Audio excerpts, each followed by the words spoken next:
이 영상에서는 라운드백 데드리프트의 기능적 결함과 위험성 3가지에 대해서 말씀드릴 겁니다. 첫 번째는 약화된 상체 지지력, 두 번째는 호흡 기능의 약화, 세 번째는 표면 후방선 약화입니다. 제가 라운드백 데드리프트와 관련된 정보를 찾을 수 있는 만큼 찾아서 저의 관점으로 해석해 봤으니 납득이 되시면 받아들이시고 그렇지 않으시면 흘려 들으시면 됩니다.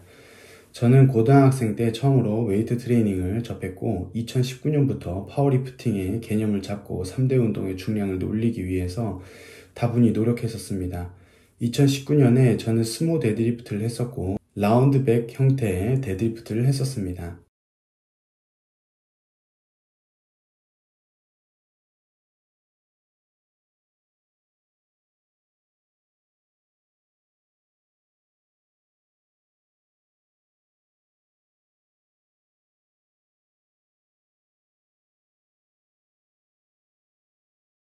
라운드백 형태의 데드리프트를 했지만 당시에 저는 라운드백이라는 개념 자체도 몰랐습니다. 그저 고관절 신전에 초점을 맞춘 데드리프트를 찾다 보니 만들어진 자세가 라운드백이 되었을 뿐입니다. 라운드백 데드리프트로 저는 나름 효과를 봤습니다. 200kg으로 5회를 여러 세트 할 수 있는 수준까지 올라왔으니까요. 하지만 얼마 가지 못해서 허리 부상을 당했습니다.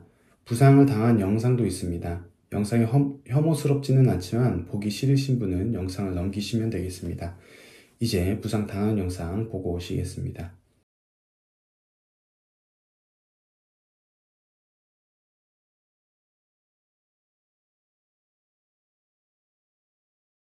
세 번째로 반복할 때 몸이 떨리는 모습을 보셨을 겁니다. 그때 허리를 다쳤습니다.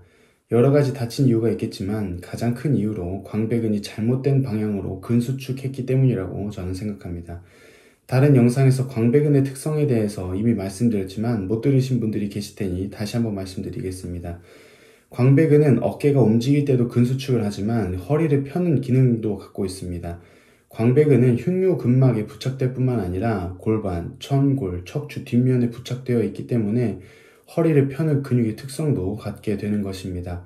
광배근과 짝을 이루는 대둔근은 광배근과 동시 수축을 하면 허리를 펴는 데 간접적인 기여를 합니다. 그러니 데드리프트를 할 때 파워풀하고도 안정적이기 위해서는 고관절 신전과 견관절 신전이 중요할 수밖에 없습니다. 다시 2019년으로 돌아오겠습니다. 당시에도 데드리프트를 할 때 광배근 수축이 중요하다는 사실은 알았습니다. 그래서 쥐어짜듯이 견갑을 하강해서 광배근에 힘을 주었지만 앞서 말씀드렸던 것처럼 잘못된 방향으로 광배근을 수축했기 때문에 실제 바벨을 들어올리는 데에는 도움이 되지 않았습니다. 이 점이 포인트입니다. 광배근에 힘이 들어간 것은 바벨의 무게가 광배근에 실렸기 때문이 아니라 제가 그저 광배근에 힘을 줬기 때문입니다. 그러니 척추의 안정성이 떨어지고 파워풀한 움직임도 만들 수 없었던 것입니다. 이제 라운드백 데드리프트의 결함과 위험성 첫 번째를 말씀드리겠습니다. 라운드백 데드리프트의 첫 번째 결함은 약화된 상체 지지력입니다. 반대로 알고 계신 분들도 있을 겁니다. 라운드백 데드리프트가 상체 지지력이 가장 강하다고 알고 있는 분들이 계실 수도 있습니다. 저는 라운드백 데드리프트가 약화된 상체 지지력을 갖고 있다고 생각하는데 그 이유에 대해서 말씀드리겠습니다. 라운드백 데드리프트는 플랫백 데드리프트에 비해서 흉추가 굴곡되고 견갑골은 전방경사되어 있습니다.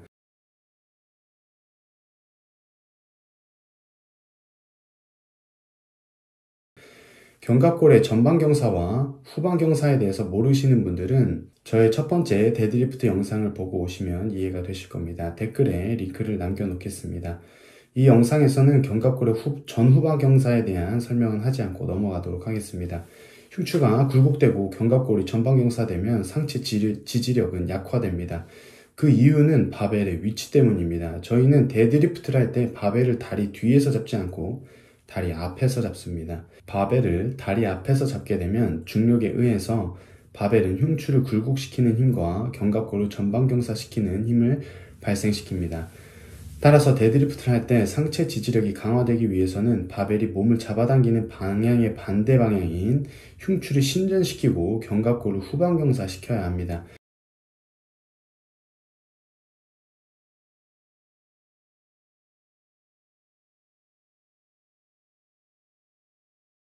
라운드백 데드리프트를 할 때 요추가 중립 상태에 있고 복압이 매우 높다고 하더라도 저항력을 잃은 흉추와 견갑골로 인해 척추는 부상에 노출될 우려가 커질 수밖에 없습니다. 그런데 만약 라운드백 형태의 자세에서 흉추의 신전과 견갑골의 후방경사의 움직임을 갖고 있다면 얘기가 조금 달라질 수는 있습니다.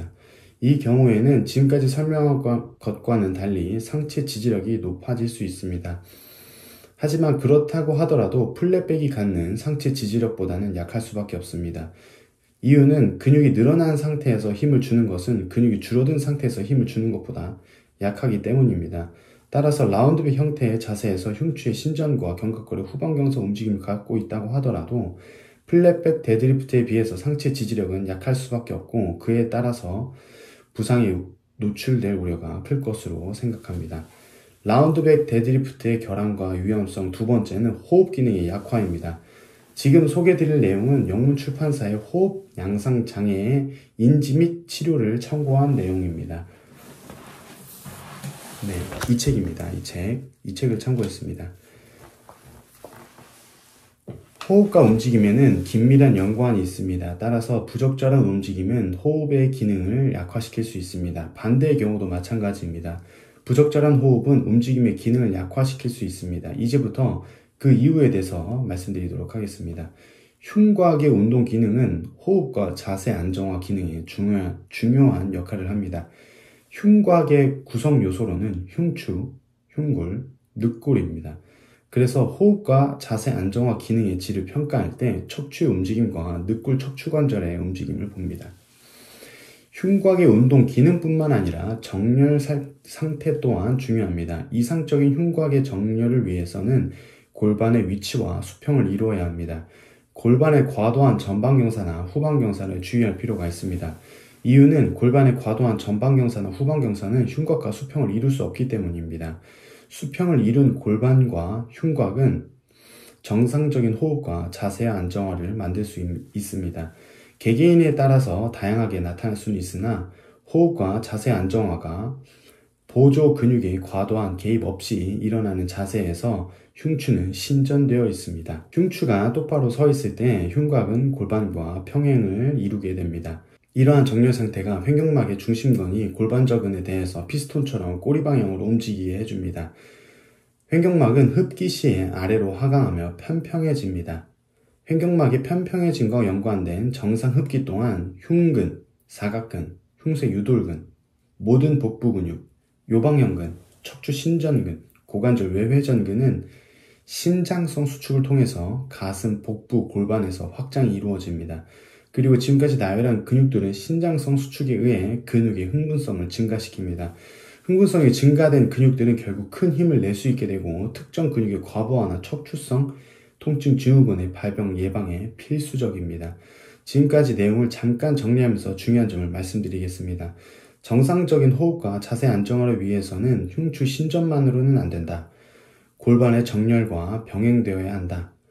횡격막의 편평해짐과 연관된 호흡을 할 때 흉근, 모든 복부 근육 등 여러 근육은 신장성 수축을 한다. 그런데 라운드백 데드리프트는 지금까지 나열한 근육들을 단축성 수축을 하는 것으로 보입니다. 따라서 정상적인 호흡을 방해하는 자세로 여겨집니다. 이를 뒷받침할 하나의 사례를 말씀드리겠습니다. 자세 변화는 호흡 기능에도 중대한 영향을 끼치는데 의도적인 자세 변경에도 호흡 기능에 영향을 미칩니다. 사이클 선수가 자전거를 타는 동안 속도를 올리기 위해서 몸을 웅크리는 공기역학적 자세를 취합니다. 이는 호흡에 부정적인 영향을 끼치게 되고 수행 능력에도 부정적인 영향을 줄 가능성이 있다고 책에서는 말합니다. 자세, 움직임 및 호흡에 비최적화된 전략은 실패한 하중 전달을 만들어 통증 및 호흡장애를 유발할 수 있다고도 했습니다. 따라서 라운드백 데드리프트는 호흡 기능 측면에 있어서도 결함과 위험성이 있어 보입니다. 라운드백 데드리프트의 결함과 위험성 마지막 세 번째는 표면 후방선의 약화입니다. 표면 후방선은 근막경선 해부학에서 나오는 용어입니다. 근막경선 해부학은 요겁니다. 근막경선 해부학. 표면 후방선은 족저근막부터 머리에 위치한 상 두 개 근막까지 이루어져 있습니다. 따라서 몸을 신전시키는 기능을 합니다. 몸을 신전시키는 표면 후방선의 기능이 약화되었을 때 여러 형태의 움직임이 나옵니다.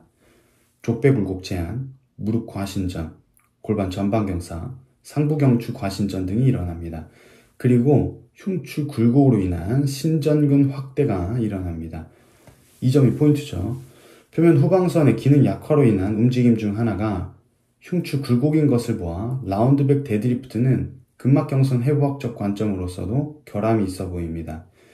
요추와 경추는 전만의 형태를 띠고 흉추는 후만의 형태를 띈다는 사실을 다들 알고 계실 겁니다. 그러나 과도한 전만이나 후만의 형태는 주의할 필요가 분명히 있습니다.